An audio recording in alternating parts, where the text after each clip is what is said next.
আল্লাহ রাসূল সাল্লাল্লাহু আলাইহি ওয়াসাল্লামকে জিজ্ঞেস করা হয়েছে, ইয়া রাসূলুল্লাহ, কোন সাদাকায়, কোন দানে সওয়াব বেশি? রাসূল সাল্লাল্লাহু আলাইহি ওয়াসাল্লাম বললেন, ওয়া আনতা সাদাকা ওয়া আনতা সহিহুন শাহীহ তাখশাল ফাকরা ওয়া তা'মুলুল গানা।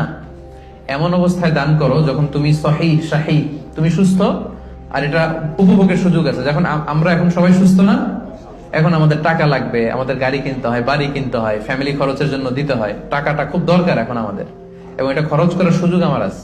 এখন যদি আপনি দান করেন, এই দানটা আল্লাহ তাআলার কাছে বেশি প্রিয়। আমি উদাহরণ দিই, ব্যাপারটা কেমন। অনেকের এরকম হতে পারে যে তার ক্যান্সারে সে আক্রান্ত, দুরারোগ্য ব্যাধি, আর বাঁচবে না, এখন বিছানায় পড়ে গেছে, এখন হাজার কোটি টাকার মালিক, জীবনে দান টানার করে নাই, এখন বিছানায় পড়ে বলতেছে ওই মাদ্রাসায় 10 লাখ দিয়ে দে, ওই হেফজখানায় 50 লাখ, ওদিকে 1 কোটি দিতে থাকো। তো এটা তো আপনি এখন আর ভোগের সুযোগ নেই, এই জন্য দিচ্ছেন আপনি, তাই না? এটা আপনি যদি নাও দেন, এটা অন্যরা ভাগ বটরা করে নিয়ে যাবে আপনার মৃত্যুর পরে, আপনি শেষ, এরপর লোকজন যা পাওয়ার পাবে, আপনার ভোগের সুযোগই নাই আর।